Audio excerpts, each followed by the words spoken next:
Fala pessoal do Diversilíngua, estou aqui para apresentar o segundo episódio com a Lhama Carioca. Nesse episódio eles vão falar um pouco sobre as dificuldades que eles tiveram ao aprender o português. A Ofélia, que nasceu aqui no Brasil, vai falar qual das duas línguas que ela se sente mais confortável e por quê, e como foi o processo para aprender os dois idiomas. Também vamos conversar sobre cultura peruana, sobre os idiomas Quechua e Aymara, que são idiomas locais do Peru. E tá bem legal esse episódio, espero que vocês gostem. Se vocês estiverem assistindo aí no YouTube, não deixe de deixar o like e de compartilhar esse conteúdo. Mesmo que você esteja ouvindo o podcast, compartilhe com o seu amigo, porque só assim mais pessoas podem saber do Diversilíngua, podem ficar sabendo sobre o Diversilíngua, beleza? Então fiquem com o episódio. Mas assim, já passando para línguas, vocês acham que foi difícil aprender o português? E se foi, qual foi a parte mais difícil? É engraçado. Não, na verdade, ó, o que a gente fez? Como a gente foi alfabetizado aqui, é aquilo, tem um negócio de diversidade cultural e tudo mais. Difícil tem dois aspectos, acho que até mais. Mas começando assim pela escola, como a gente foi alfabetizado em português, alfabetizado não. Eu entrei aqui na 6ª série. Então eu não sabia nada de português. Mas aí, tipo assim, não vou dizer quase a mesma coisa que o intercâmbio, porque eu não cheguei a fazer intercâmbio, mas acredito que seja parecido, de você estar sendo forçado a aprender uma língua, você tem que aprender uma língua desse jeito, porque, enfim, você tem que estudar, tem que fazer as provas e tal, tudo mais, então você se esforça. Os colegas de classe, tem gente, acho que todo canto é assim, né? Tem gente que se aproxima e tal, tenta te ajudar, e tem gente que fica te sacaneando, que é normal, nessa idade, né? Todo mundo vai ter o pessoal que vai ficar te sacaneando e tal. Mas, no geral, com essa ajuda, vamos dizer assim, acho que foi um pouco mais tranquilo para a gente aprender o português, porque, por exemplo, até no final do primeiro ano que a gente ficou aqui, a gente já conseguia se fazer entender o que a gente queria falar. Era muito sotaque, mas, tipo assim, eram algumas palavras que, tipo assim, a gente aprendeu um vocabulário bem extenso, mas tinha algumas palavras que não são muito usadas, que isso aí a gente foi pegando com o passar dos anos. Para mim, eu acho que isso foi o que ajudou muito a gente. A gente estava novo também, até porque o nosso, pelo menos o meu vocabulário, meu vocabulário de espanhol não era tão extenso quanto do português. Então, ficou metade. Tanto, como que eu posso te falar? Sei lá, eu acho que seria complicado falar tipo um HD, né? De uma memória. Mas, assim, tipo assim, eu só usei certa capacidade de memória de um HD. E aí faltava preencher o resto, né? Então, vamos dizer assim.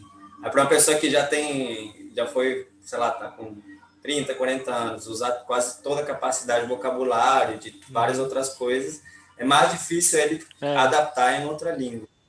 Não sei, minha... Falei vocês. Eu acho que, assim, aprender a se comunicar em português não foi difícil, pela similaridade da língua. Mas você aprender de forma fluente, sem cometer erro nenhum, para mim foi um pouco mais difícil, se demorou bem mais tempo. Como o Francis falou, eu vim com 12 anos, eu vim direto no ensino médio, sem falar nada.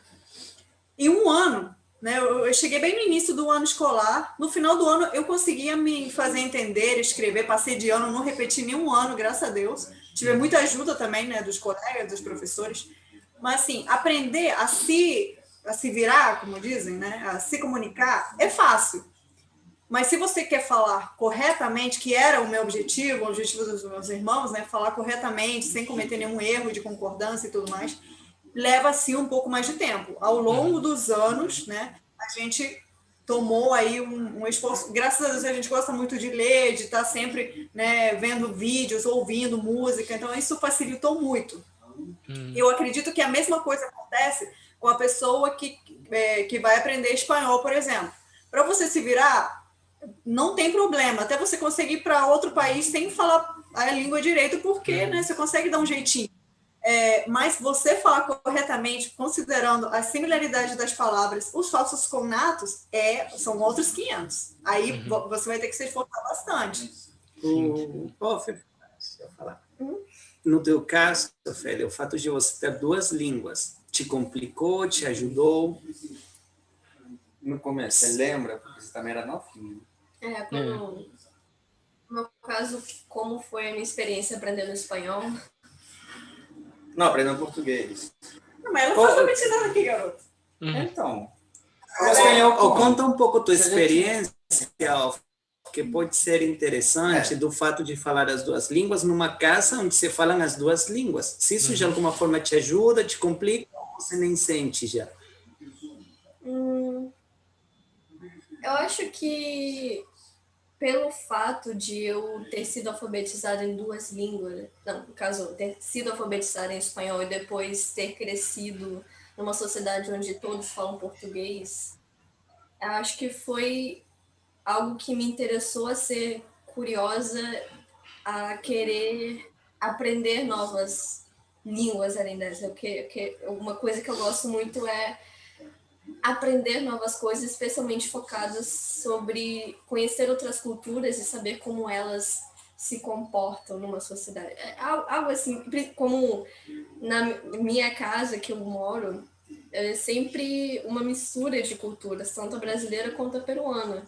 Por exemplo, em reuniões familiares, onde, ao menos aqui, a gente sempre escuta músicas de lá, músicas peruanas. A gente canta parabéns em 3 línguas. Exatamente, a gente canta... porque tem sempre amigos e amigas e às vezes por aí algum pode querer cantar brasileiro.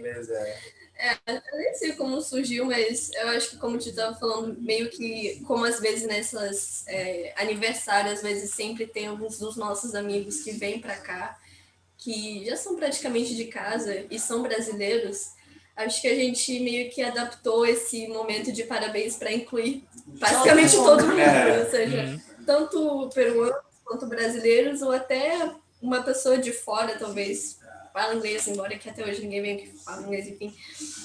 E a gente sempre tem essas misturas. Eu, por exemplo, na minha casa, ao menos, eu falo mais português do que espanhol, mas a minha mãe fala totalmente espanhol. E aí, às vezes, os meus irmãos chegam aqui e falam tudo misturado. Então, é sempre uma coisa para mim se tornou tão normal, mas eu via às vezes as minhas amigas que vinham aqui para casa me visitar, elas sempre ficavam observando bastante essas trocas de conversações que nós tínhamos. E algo que eu nem percebia e que eu achava tão comum para mim, mas eu gosto muito, agora que eu percebo que isso acontece, é uma coisa que eu acho muito legal daqui. E para você, Off, só uma pergunta para Off, para você é mais fácil falar espanhol ou português ou tanto faz? É mais fácil falar uma língua? Se é mais fácil falar o espanhol ou português? Ou tanto faz? Acho que definitivamente o português é a língua que eu me sinto mais segura em falar. Espanhol, eu acho que, como foi o foco onde eu tive de aprendizado do espanhol foi quando eu era criança. Então é porque eu estou pensando nas minhas palavras. Espanhol. Basicamente, eu acho que o meu espanhol é bem melhor oralmente do que gramaticalmente. Eu me sinto um pouco insegura quando eu vou escrever em espanhol. Em espanhol, falando espanhol, acho que eu consigo me virar, mas escrever já me deixa um pouco alerta, assim. Até porque, às vezes que ela teve que falar 100% espanhol, foram das vezes que meus pais foram para o Peru de viagem, né? E já faz um tempinho que eles não vão. E aqui em casa, assim, ela não precisa se esforçar para falar espanhol, porque aqui todo mundo, se ela falar português, todo mundo vai entender. então não precisa, né, falar a língua. Chega um ponto em que aqui a gente não percebe mais a diferença entre uma língua ou outra. Pode começar uma frase numa língua e completar na outra, e você, juro que você não sente, porque às vezes, por exemplo, eu deixo o YouTube tocando enquanto eu faço minhas coisas. Não sei se acontece com vocês, acho que sim. Só que o YouTube, quando está no reprodutor automático, ele vai botando vídeos. E como eu assisto muito vídeo em português e em espanhol, às vezes ele vai tocando e eu estou fazendo minhas coisas e ele toca em espanhol, em português, e eu não estou sentindo a diferença de língua. Em nenhum momento eu penso, agora é um vídeo assim, um vídeo assim. Às vezes são notícias. E eu não sinto aquela diferença. A minha mente parece, e isso deve ser para aqueles que estudam o processo de aprendizado das línguas, né? O cérebro cria uma nova língua, vamos dizer assim, como que cria uma nova língua onde ela junta os dois vocabulários num só. Então, a pessoa, a menos que tenha estritamente que falar apenas numa ou apenas noutra, ela faz essa diferença, mas por dentro você não é que... A gente não se programa, agora vou falar em português, agora vou falar em espanhol. Você adquire uma nova língua que é uma grande mistura daquilo. Pelo menos eu que eu sinto, né? Nisso. Agora, mudando um pouquinho de assunto, mas ainda dentro de idiomas, quais outros idiomas que se falam no Peru? Se vocês conhecem e se vocês sabem, por exemplo, conhece o Quechua, é Quechua? E Quechua. Aymara. Aymara ou Aymará? Aymara. Na verdade, são as 3 línguas oficiais, né, que é o espanhol, o Quechua e o Aymara, que são oficiais exatamente pela quantidade de pessoas que falam a língua a nível nacional, né? É muito comum você encontrar, quando você viaja para o interior, pessoas que são bilíngues, né, que falam essas línguas indígenas e o espanhol, né? Porque para você ir para a capital, né, onde está tudo centralizado, você precisa falar espanhol. Então é muito comum. Os nossos avós falavam, né? Falavam Quechua. Eu gostaria muito, muito, muito de aprender, mas infelizmente eu não aprendi na escola. A gente vê alguns canais de YouTube, a minha mãe acompanha muitos canais de YouTube, mas isso é uma vontade minha. Eu não falo, mas se fala, né? Mas acredito que fale muitíssimas mais variantes. Aqui no Brasil é inúmeras também. Um detalhe curioso, talvez para quem se interesse nesse assunto e possa acompanhar essa entrevista, né? Se não sabia, ou talvez já sabia, né? Possa comentar depois. O Quechua é um nome que atualmente se dá a essa língua indígena, sendo que o nome original da língua é Runasimi, né? Que é boca de homem. E Quechua era a raça desse povo, né, que foi da cultura dos Incas, daquela área, e que depois se estenderam ao longo do Império, né? E o Aymara, que é mais para o lado do Lago Titicaca, parte da Bolívia e tudo isso. Sim, são dialectos, né? São formas daquela língua Quechua ou Quichua, que se fala no norte, no centro, no sul, com alguns regionalismos. A gente conhece palavras, porque igual que aqui, muitos dos nomes das cidades são produto das línguas indígenas daqui, né? E muitas palavras do nosso dia a dia aqui no português vêm daquelas línguas indígenas, mesmo sem que a gente saiba que a raiz é essa. Acontece o mesmo lá. Só que a língua Quechua e Aymara estão muito mais presentes porque o interior do país tem muitos Quechua hablantes, né? Ou Quechua falantes, que são as que ainda conservam. Por que chega para nós? Porque Lima, desde os anos 60, mais ou menos, é produto dos migrantes que saíram do interior para ir à capital, e muito do que Lima atualmente, as cidades da costa, do litoral, elas têm essa mistura. Os nossos avós falavam, conheciam as pessoas lá no interior. E já para nós é um pouco mais difícil entender, a gente conhece palavras, né?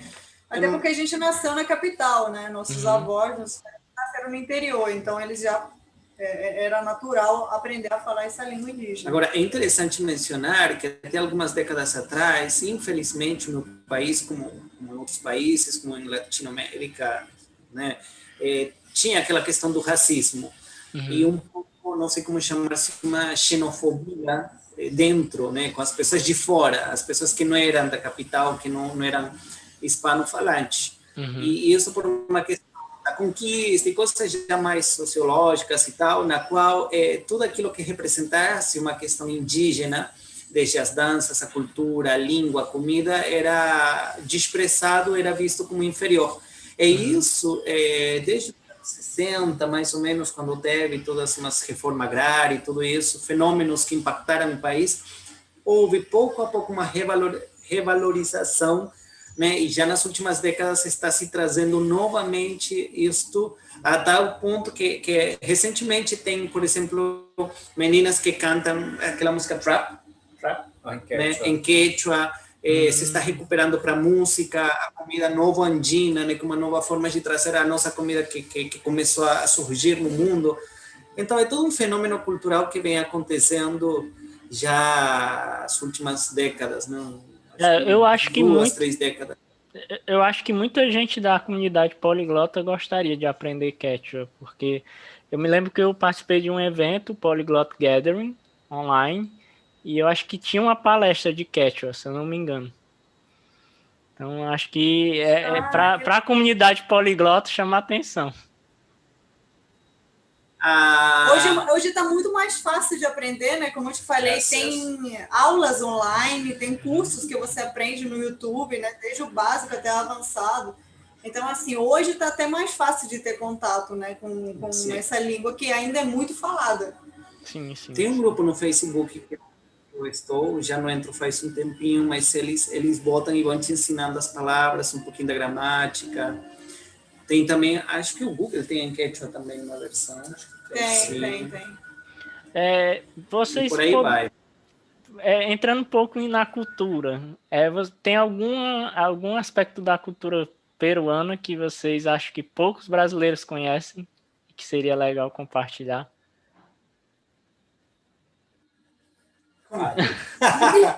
Assim, poucos brasileiros conhecem. A ver, um deles, são vários, e também é importante destacar que os brasileiros, nenhum outro país é obrigado a conhecer, vamos dizer, obrigado a conhecer a cultura dos outros.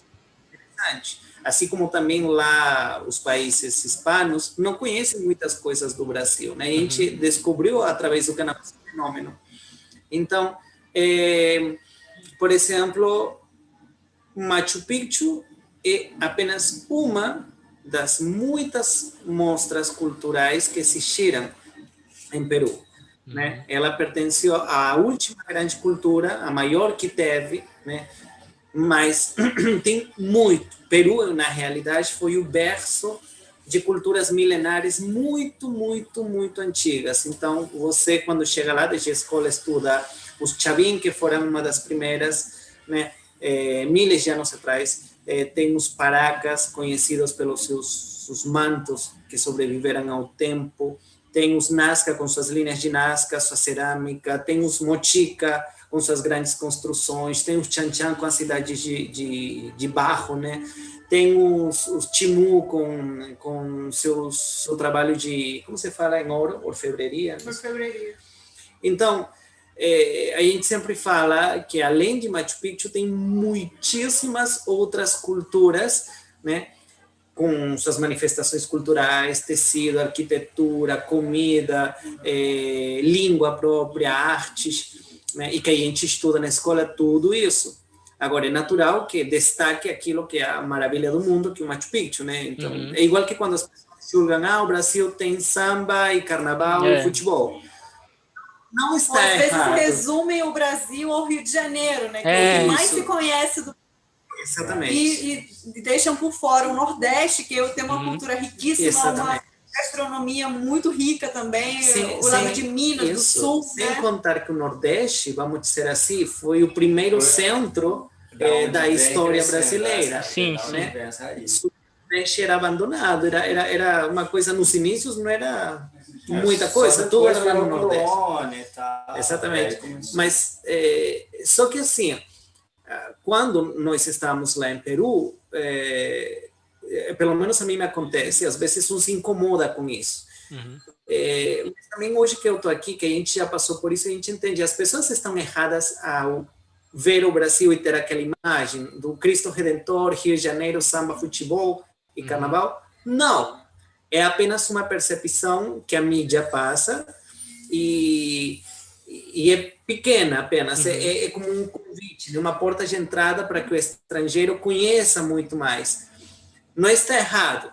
Agora, o que não se pode é acreditar que um país tão rico possa ter apenas isso, né? Então, aí também a mídia, as pessoas, os comunicadores como você, como tantos outros, ou até youtubers, nem youtubers, pessoas como nós que estamos apenas compartilhando as nossas experiências, temos essa missão de mostrar que tem mais coisa. Então, quando as pessoas acham que o Peru é só Machu Picchu, a gente não fica mais chateado, porque é bobo, né? Aí a gente fala assim, e te convidamos a conhecer também outras coisas. E quando as pessoas lá em Peru nos falam, os amigos, dizem, ai, como é isso lá? E a gente fala, não, mas tem muito mais no Brasil que vocês ainda não conhecem. E aí que a gente também começa a compartilhar. Por isso que, às vezes, a gente faz vídeos em espanhol para as pessoas de outros países que não conhecem daqui. Sim, entende? sim. É importante. Além disso, por exemplo, muitas pessoas nem conhecem a capital, né? Ou quando vão viajar, por exemplo, muitos amigos meus vão conhecer Cusco, Machu Picchu. Ah, beleza, vou ficar um dia em Lima e vou direto para Cusco, né? Porque o top. O nosso pai está aí. É uma entrevista que estão gravando, não? Meu pai que não gosta de aparecer, né? Dá oi, pai! É o pai da Anitta. Olá, Nito. prazer conhecê-lo. Obrigado. Encantado. Ele está gravando uma entrevista. ¿Você está hablando en español o...? Não, português, só vai ter que falar em português. Encantado de conocerlo. Yo sé un poquito de español. Yo aprendí un poco de español. Solamente un poquito.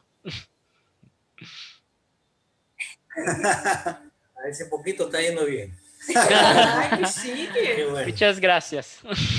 Hay una cosa interesante que yo quería mencionar, que me aconteció personalmente, ¿no? En esto del idioma.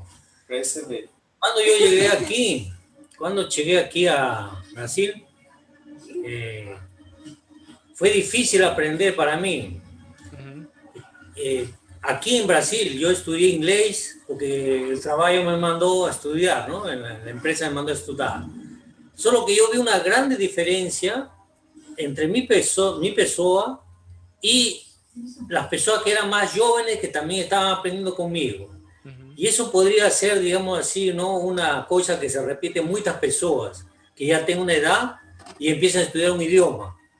Y no es lo mismo, ¿no? Porque usted tiene un idioma ya tantos años falando, ¿no? Es más difícil captar a usted un nuevo idioma que una persona más joven. Una persona más joven creo que pega más rápido, ¿no? Y porque todavía, digamos así, su parte física del cerebro donde acumula esas memorias de la lengua, ¿no? Debe estar un poco más limpia, ¿no? Más vacía.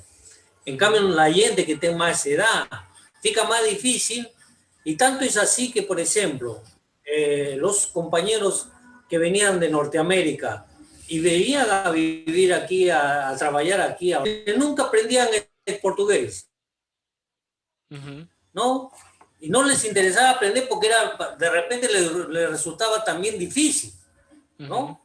Es una cosa que yo noté, yo pude apreciar aquí, ¿no? En esto del idioma, ¿no? A mí me costó, mira que hasta ahora, yo ya tengo como 15, 16, 17 años, y yo no consigo pegar el idioma portugués, ¿no? Del jeito que vocês falam, siempre fica un sotaque, ¿no? Hay algunas palabras que yo ainda no reconozco, ¿no? Y a pesar que tengo mucho tiempo, ¿no? Lógico, me he virado para trabajar todo, pero no es el portugués que debería yo de estar falando, ¿entiendes? Olha só, eso es lo que yo puedo comentar, ¿no? A ver si ayuda mucho a mucha... Sí. Entendeu? Sí, yo comprendo español. Yo creo que yo no sé hablar mucho español, Eu- pero yo comprendo mucho. Ah, bueno, Ah, bueno. tá. Que legal, que bom. Que meu pai mistura tudo, então. Muito legal ver seu pai participando. E é Gente, isso. Pode perguntar o que você estava perguntando. gente, para não estender tanto, né, para também não ficar muito cansativo para vocês, antes de eu ir para a parte final, eu queria perguntar para cada um de vocês. Eu gostaria de saber se vocês falam outro idioma que além do português e do espanhol. Então, na verdade, a gente fala inglês, pelo menos eu falo mais ou menos inglês, estou enferrujado há muito tempo, porque foi a necessidade nossa, até pelo meio de trabalho que a gente, no mercado de trabalho que a gente age hoje em dia. E mais foi uma visão mais do nosso pai, né, que ele apareceu e mostrou, e como ele já estava incluso no mercado de trabalho, ele sabia que isso ia ser muito útil para a gente agora. E também para futuras propostas, enfim. Então, ele investiu isso na gente desde pequeno, desde a idade da Ofélia. E daí a gente foi pegando, até ele foi investindo isso na gente, depois a gente foi desenvolvendo, foi praticando, até isso virar essencial para a gente no trabalho, e, enfim, várias outras coisas, né? Porque é a língua global aí que nos ajudou muito. A gente, eu no não falo caso, mais ou menos, né? No caso dos três, é espanhol, português e o inglês. Uhum. E no caso da OFE, pode falar. É engraçado. É engraçado. O inglês foi também por questão do meu pai, dos nossos pais, que eles sempre quiseram que a gente tivesse o máximo de vantagem possíveis. E por isso o inglês sempre foi uma coisa que todos nós tivemos essa... Não obrigação, incentivo, né? De aprender. Então, por esses últimos anos, 3 anos, e até hoje que eu estudo inglês, e eu cheguei num ponto que eu me sinto bastante confortável com o inglês, eu falo bastante com pessoas nativas de lá, e fiz algumas amizades até, e converso até hoje, e com isso, pelo porquê que eu me sinto confortável com o meu inglês, me fez, também me motivou a aprender outras línguas, como o francês, que foi uma língua que eu comecei a estudar nas minhas férias do ano passado. E além do francês, também o ASL, que é American Sign Language, que é a linguagem de sinais americana. Que essas 2 línguas eu estava começando a estudar bastante, mas por causa da escola eu dei uma parada, mas ainda pretendo continuar. Ah, legal. É engraçado. Eu acho que a Ofélio tem algumas pretensões aí, né? Nos Estados Unidos, aprendendo a ESL. Porque eu tinha comentado, né? Pelo menos o inglês, como parte da língua universal que é hoje, todo mundo passou por questão da escola, no trabalho e tal, mas de acordo com a necessidade atual, alguns estamos mais enferrujados que outros, mas é uma língua que, mesmo que a gente não fique com tanta fluência por umas épocas, em outras épocas sim, já passou a ser parte do nosso conhecimento, né? A gente compreende, a gente lê, a gente não se trava perante essa língua. Não podemos dizer que desconhecemos a língua porque estamos familiarizados com ela desde sempre, com a escola e tudo isso. Hoje, por exemplo, eu posso ler, posso escrever, mas se me botam um americano aqui para falar, eu vou me perder, porque eu estou bem enferrujado, não treino o ouvido, né? A fala faz tempo, não tenho com quem falar, né? Tipo, o meu trabalho atual não me exige isso. Mas como a gente está familiarizado, sei que se eu começar a treinar de novo, posso de novo voltar àquela fluidez, né? Então, com cada um está sendo assim. Ofélia, por exemplo, hoje talvez quem mais está com essa frequência, está fazendo aula, ela tem aquelas conversações até com nativos de lá. canais no YouTube que Isso. ela segue em inglês. Ah, E por aí vai, né? legal. Aí cada um está em nível de ferrugem. É legal, você tá aprendendo francês, Ofélia. Eu também estou aprendendo. É uma língua que eu estou aprendendo agora. Eu me considero um certo nível fluente em inglês. Às vezes eu fico enferrujado também. E espanhol eu tento aprender, mas não tem sido o meu principal objetivo agora, mas eu sigo bastantes canais em espanhol. Tem um que eu gosto muito, que é o do Luisito Comunica, que é um mexicano que viaja pelo mundo. Ah, sim, ele é ótimo. Pois é. Ele é ótimo. Eu sigo ele também. Eu acho que eu escuto mais em espanhol do que eu pratico espanhol, mas é isso. E, pessoal, e para fechar, Há um canal, pode dizer. deixa eu deixar só tem um programa em Televisão Nacional de Peru, TNP, que está no YouTube. Para quem queira conhecer da cultura peruana y quiera también treinar o ouvido en español, sucedió en el Perú, aconteció en Perú. Ah, legal. E está no YouTube, tem programas de quase 1 hora e são, cara, esse aí eu já vi quase todos os capítulos direto, maratonei, e olha, ele é semanal, e é de quantos anos esse programa?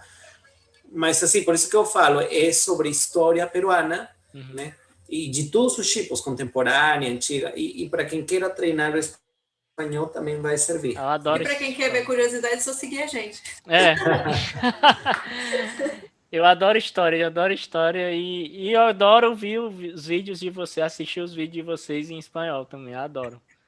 Então, pessoal, esse foi o segundo episódio com a Lhama Carioca. Teremos mais um episódio, que é o terceiro e o último, no qual eles vão deixar suas dicas culturais para nós, beleza? Não esquece de compartilhar esse conteúdo e de curtir, porque assim você ajuda o Diversilíngua a crescer cada vez mais, beleza? Até mais!